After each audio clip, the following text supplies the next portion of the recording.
चलिए देखें,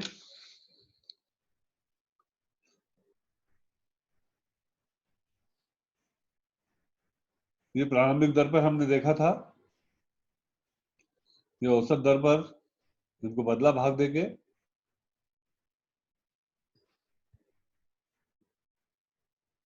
debit and debtors and creditors, देनदार और लेनदार, क्योंकि चल संपत्ति और चल दायित्व होते हैं। अंतिम दर आपकी 13 रुपए है, तो 13 रुपए अंतिम दर से इसको बदलना है। 39 में 13 का 13 39, 13 26, 3000 और 2000। बिल्स ऑफ एक्सचेंज भी अंतिम दर पर ही होंगे, क्योंकि ये भी चल संपत्ति और चल दायित्व है। देय विपत्र और प्राप्य विपत्र, तो 13 का दोनों में भाग दे दिया।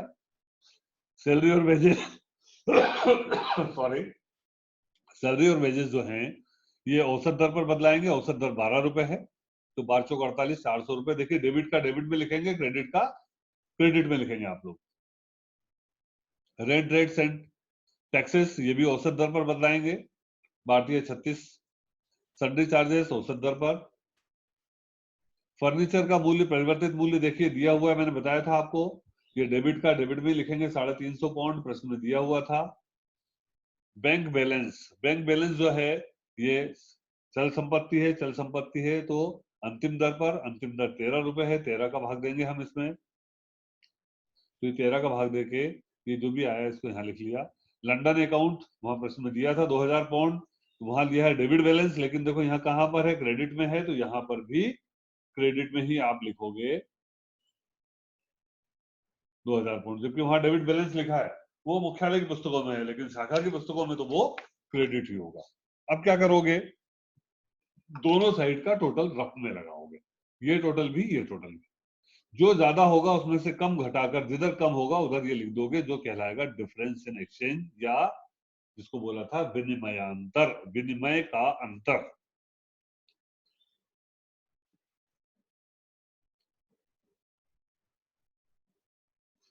देखिए, इधर का 12,075 आया है, इधर का 14,355 आया है, तो 14,355 ही दोनों जगह लिख देंगे। और जो डिफरेंस है वो डिफरेंस यहाँ जाएगा, 280 का डिफरेंस है। ये 12,000 नहीं आएगा, कम ज्यादा आया होगा। ये 280 के डिफरेंस आ रहा है, 9 और 2 11 और 2 13 13 और एक 14,000 कुछ आ रहा था, ये 14,075 आ रहा था। तो 280 का जो डिफरेंस है, ये डिफरेंस कहलाएगा डिफरेंस इन एक्सचेंज अकाउंट। ये बात समझ में आई आपको? किसी को प्रॉब्लम है तो म्यूट अनम्यूट करके मुझसे बात कर सकते हैं। इसमें किसी को भी प्रॉब्लम हो तो देखिए बताइए मुझे।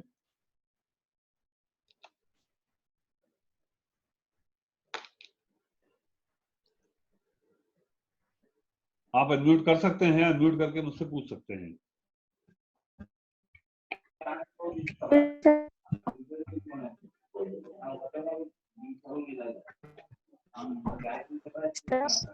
हाँ जी, ये समझ में आया आपको?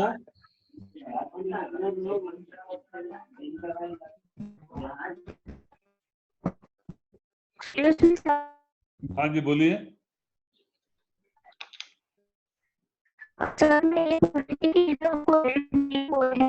आपकी आवाज है सुनाई नहीं दे रही है तिवारी जी। आप जो है थोड़ा सा, या तो आप माइक को प्रॉपरली लगाइए, या आपने हैंडसेट हैंड्स फ्री लगा रखा है, उसको निकाल के फिर सीधे उस पर बात करने की कोशिश करिए। आपकी आवाज है स्पष्ट सुनाई नहीं दे रही है, बोलिए। हाँ, फिर से बोलने की कोशिश करिए, आप क्या बोलना चाह रहे हैं।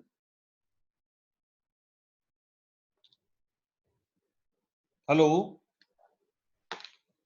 चलिए, तो और किसी को कुछ प्रॉब्लम है? यहाँ इसका स्क्रीनशॉट निकाल लीजिए ताकि आपको पता रहे। हमने वही नियमों का यहाँ पालन किया है। प्रारंभिक स्कंद को प्रारंभिक दर पर, अंतिम स्कंद आपका यहाँ नीचे दिया हुआ है, अंतिम स्कंद को नीचे हमने अंतिम दर पर बदल दिया है। ये अंतिम दर 13 रुपए है, और ये 13 रुपए 32,500 में 13 का भाग दिया, तो ये 2,500 पाउंड जो है 13 रुपए की दर पर क्लोजिंग स्टॉक भी हमने यहाँ निकाल लिया। अब इससे कोई मतलब नहीं होता है कि ये रुपए में क्या दिया था। अब हम जो लेखा बनाएंगे उसके लिए ये जो ब्लू में छपे हुए आपके अंक हैं, इन्हीं से आपको सिंपल सा trading account, profit and loss account and balance sheet बनाना है। व्यापार लेखा, लाभानी लेखा और चिट्ठा आपको बनाना है। किस मत से? ये जो पॉन्ड में आपने निकाली है। यहाँ डिफरेंशियल एक्सचेंज के बारे में कुछ नहीं कहा है, तो इसको बैलेंस शीट में लिखेंगे। ये क्रेडिट साइड दिया है, यानी उसमें लायबिलिटी साइड आएगा बैलेंस शीट में। चलिए देखते हैं। ये जो मदों को हमने यहाँ पर आपकी सुविधा के लिए यहाँ वापस लिख दिया है, ताकि आप इसमें से देख के उतार सकें। बिल्कुल सिंपल सा व्यापार और लाभानी लेखा बनाना है। Trading and profit and loss account, opening stock. चलिए इसको देखकर आप लिखिए। ये ओपनिंग स्टॉक कितना दिया है? 900 पाउंड। ये पाउंड में है, 900 दे दिया आपने। परचेज कितना है? डेबिट वाला आइटम आएगा परचेज 6250। सेल्स कितना है? 9375। क्लोजिंग स्टॉक कितना है? ये क्लोजिंग स्टॉक दिया हुआ है 2500 अपन ने निकाला। टोटल लगाइए, ये टोटल लगाइए, अंतर की राशि निकाल लीजिए जो कहलाएगी ग्रॉस प्रॉफिट, जैसा हम सामान्य व्यापार लाभानी लेखे में बनाते हैं। ये ग्रॉस प्रॉफिट को उतार दीजिए क्रेडिट साइड। अब यहाँ खर्चों में क्या क्या दिया है? सैलरीज और रेंट और सन्ड्री चार्जेस, 3 प्रकार के खर्च दिए हैं, तीनों लिख देंगे हम। सैलरीज एटसेट्रा 400, रेंट 300 और सन्ड्री चार्जेस 125। ठीक है। इसके बाद यहाँ टोटल लगा दिया, टोटल इस साइड लिखा। टोटल का जो डिफरेंस है ये नेट प्रॉफिट होगा, नेट प्रॉफिट आपने निकाल दिया। बिल्कुल सिंपल सा व्यापार और लाभानी लेखा है। मैं नहीं समझता कि इसमें किसी को भी कोई समस्या होगी। अब बारी आती है बैलेंस शीट की। फिर ये मदे हमने रख लिए हैं। बैलेंस शीट में आपकी कैपिटल की जगह क्या चीज आएगी? मुख्यालय खाता, लंदन अकाउंट। ये लंदन अकाउंट आ गया 2000।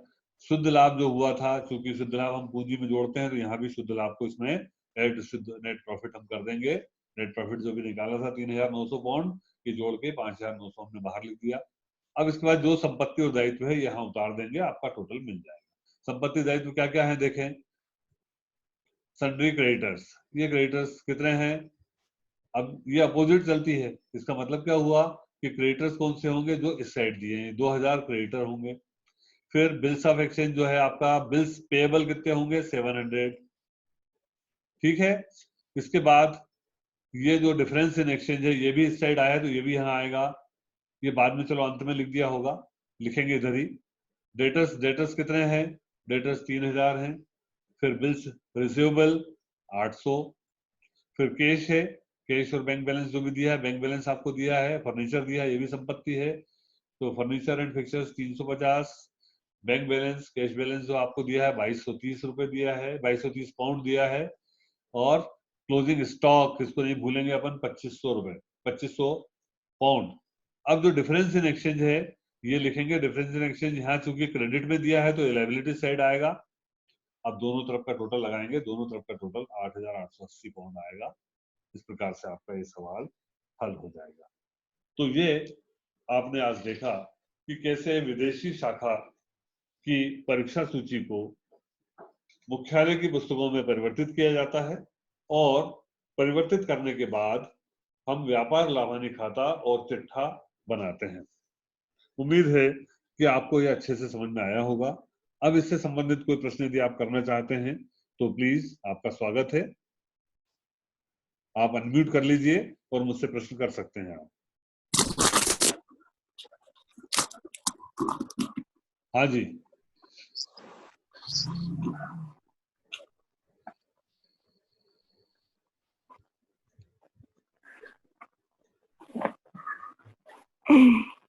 वैष्णवी लाड, आप कुछ कहना चाहती हैं? वैष्णवी लाड, आप कुछ कहना चाहती हैं? No sir. चलिए कोई बात नहीं, आपने म्यूट अनम्यूट किया था इसलिए पूछा आपसे। Excuse me sir. हाँ जी बोलिए, तिवारी बेटा बोलिए। सर जैसे हमारा हाँ सर, जो हमारा डिफरेंसेस एक्सचेंज आया है जी, वो सर हमारा लाइबिलिटीज का कम आया और असेट्स का ज्यादा आया, तो हमने इधर डिफरेंस इन एक्सचेंज के नाम से लिखा। वही अगर असेट्स का कम आता तो हम उसको तब भी डिफरेंस एक्सचेंज ही लिखते। हाँ बेटा, ये इधर आए चाहे इधर आए, इसको बोलेंगे डिफरेंस इन एक्सचेंज ही बोलेंगे। इधर का टोटल ज्यादा आता तो ये यहाँ लिखा जाता, इधर का टोटल ज्यादा आया था तो इसको यहाँ लिखा था हमने। ये लाइबिलिटीज और एसेट्स के टोटल की बात नहीं ओके हो रही सर। है, ये बात होती है किसकी, तलपट के ट्रायल बैलेंस के टोटल की। ट्रायल बैलेंस के ये डेबिट का टोटल है और ये क्रेडिट का टोटल है, दोनों को रफ में आप नीचे लगा लीजिए। आपका यहाँ टोटल की जगह छोड़ दीजिए, नीचे दोनों टोटल लगा लीजिए, जो ज्यादा टोटल हो दोनों जगह लिख दीजिए, अंतर की राशि को कम वाले की जगह पर अपने आप आ जाएगी वो, और वो डिफरेंस इन एक्सचेंज ही कहलाएगा, यस सर। चाहे वो इस साइड लिखे यस चाहे सर। वो इस साइड लिखे। ओके, और कोई प्रश्न है भाई? सर हम उसको हम प्रॉफिट या लॉस की तरह ट्रीट नहीं करेंगे। नहीं, प्रॉफिट या लॉस की तरह ट्रीट कर सकते हैं आप, यदि प्रश्न में कहा जाए कि प्रॉफिट एंड लॉस अकाउंट में लिखिए, यदि प्रश्न में ऐसा कहा गया है कि इसे प्रॉफिट एंड लॉस अकाउंट में लिखिए, तब इसको फिर यदि ये प्रॉफिट एंड लॉस अकाउंट में लिखने का प्रश्न में कहा जाता तो फिर इसको प्रॉफिट एंड लॉस अकाउंट में लिखते, वही डिफरेंस इन एक्सचेंज के नाम से ही लिखते, लेकिन किधर लिखते, इस प्रश्न में उसको credit side of the profit and loss account लिखा जाता है, लाभान्य लेखे के समाकलन ओके पक्ष में सर। लिखा जाता, क्योंकि ये समाकलन में आया है। ये विकलन में आता, डेबिट में आता तो उसको डेबिट में लिखते, ठीक है। लेकिन ये तभी करेंगे जब यस प्रश्न में सर। आपको कहा जाए कि लाभान्य लेखे में दर्शाना है, ठीक है। विनिमयांतर को लाभान्य लेखे में दर्शाइए, जब इस टाइप की बात आपसे कही जाती है तभी आप ये करेंगे, ठीक है। आगे बोलिए, ओके। और कोई प्रश्न यस किसी सर, का? Thank you sir. Okay, thank you. और किसी का कोई प्रश्न है बेटा? आपको अंतिम लेखे से संबंधित कोई प्रश्न पूछना है? देखिए, कोई भी जो पठन पाठन का जो काम होता है वो टू वे कम्युनिकेशन से होता है। जब तक आप अपनी समस्याएं नहीं बताएंगे, मुझे नहीं पता लगेगा कि आपको क्या प्रॉब्लम है।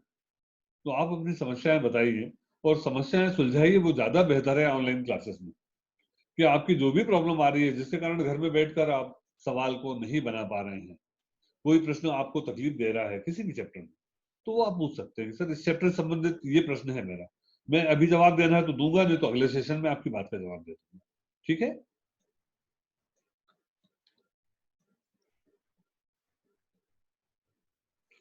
चलिए, ये एक प्रश्न और था।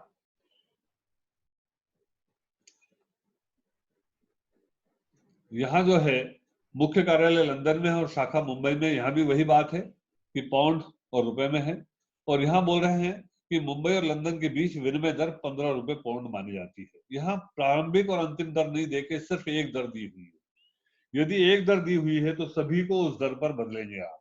लेकिन यहाँ भी मैंने जैसे बताया था आपको कि मुख्यालय खाता जो है वो बदला हुआ यहाँ पर भी दिया होगा, तो उसी का अंतर जो है वो विनिमय अंतर में आएगा आपको, इसके अलावा किसी चीज से अंतर आएगा नहीं।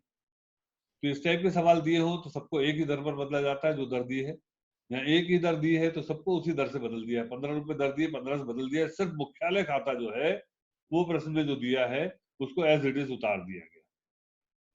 अभी लंदन से मुंबई वाली बात है ना, तो ये पाउंड से रुपए में बदला गया है, ये गलत छपा है, ये पाउंड नहीं है फिर ये रुपए होगा, ये गलत इसमें टाइप हो गया है, ये रुपए में होगा। तो 16,000 पाउंड बराबर 1,28,700 रुपए। ये बात समझ में आई आपको? यदि एक ही दर दी हो तो सभी को उस दर से बदलेंगे, लेकिन जो नहीं बदलना है, मुख्यालय खाता बदला हुआ मूल्य दिया होता है, तो बदला हुआ मूल्य यदि दिया हुआ है तो उसी को उस दर पर यहाँ पर उतार दिया जाता है, जैसे यहाँ किया है कि ये जो 18,000, शायद ये नीचे छप गया है, ये मुंबई शाखा खाता होगा या मुख्य कार्यालय खाता होगा, ये कुछ इसमें बराबर प्रिंट नहीं हुआ है।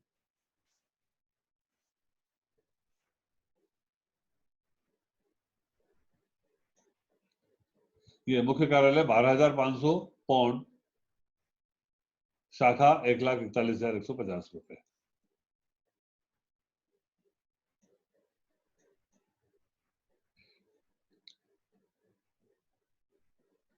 ये देखिए, ये सभी मूल्य 15 रुपए है, तो ये 15 रुपए से सभी को बदल दिया गया है, सभी को 15 से बदला है। सिर्फ लंदन ऑफिस अकाउंट जो है ये रुपए में इतना दिया हुआ है, और ये पाउंड में, ये कुछ ये भी थोड़ा आगे पीछे हो गया है, ये पाउंड में 18,000 पाउंड ये यहाँ दिखाया गया है। और ये एक्सचेंज यहाँ पर आपका 1574 डिफरेंस इन एक्सचेंज आया है। क्लोजिंग स्टॉक 1,40,500 था, ये भी 15 रुपए से बदला गया है क्योंकि एक ही दर दी हुई है। तो कभी कभार एक दर देते हैं तब भी आप प्रश्न हल कर सकते हैं, सिर्फ उसमें जो नहीं बदलने वाला आइटम दिया होता है, जो मुख्यालय खाता होता है, और कई बार आपके स्थायी संपत्ति होता है। तो ये यदि प्रश्न में दिया है, देंगे ही मुख्यालय खाता, तो मुख्यालय खाता जो दिया है उसके कारण ये दोनों पक्षों में अंतर आएगा। बाकी तो चूंकि सब 15 में बदला है तो कोई अंतर आने वाला नहीं। भाई आपको कितनी बार कहा जाए कि जहां भी कोई पेरेंट्स बात कर रहे हैं वो अपने आप म्यूट कर लें अपने आप को। आपको फिर मैं म्यूट करता हूं, बार बार परेशान होना पड़ता है, और फिर मैं परेशान होकर फिर आपको ग्रुप से बाहर कर देता हूं, फिर आप वापस ग्रुप में आते हैं, मुझे परेशान करते हैं। ऐसा मत कीजिए प्लीज। तो 6 बजने लगभग जा रहे हैं। आज की सभा हम यहीं तक ले रहे हैं। ये वाले सवाल को हल करके बताया है आपका लंदन का और मुख्यालय का, दोनों मुख्यालय और लंदन दोनों का आपकी तलपट दिया हुआ था, वो बदला हुआ नहीं था, पहले वाले में तलपट दोनों का दिया था। तो दोनों के लेखे बनाए हैं, दोनों का व्यापार लेखा, लाभहानि लेखा आप ऐसा एग्जाम बना सकते हैं। दोनों के चिट्ठे जब आप बनाएंगे तो इकट्ठा चिट्ठा बनाएंगे, दोनों को जोड़ जोड़ के लिखेंगे। तो आज की सभा हम यही संपन्न करते हैं। कल सुबह 12 बजे बिजनेस मैथमेटिक्स के लिए आपसे मुलाकात होगी। तब तक आप अपना ध्यान रखिए, सुरक्षित रहिए, घर में रहिए, बाहर निकलने की चेष्टा न कीजिए, ज्यादा से ज्यादा पानी पीजिए और ज्यादा से ज्यादा सवाल हल करिए। ठीक है, जो भी समस्या हो मेरे पास आप लेके आइएगा, मैं आपको बिल्कुल बताऊंगा। अभी यदि कुछ इससे संबंधित क्वेश्चन यदि दिए हैं इसमें तो देख लीजिए, आप आंसर कर दीजिएगा, और नहीं दिए हैं तो कोई बात ही नहीं है। चलिए, आपका बहुत बहुत धन्यवाद। कल मिलते हैं। आज की सभा यही मीटिंग एंड कर रहा हूं मैं। Okay, bye.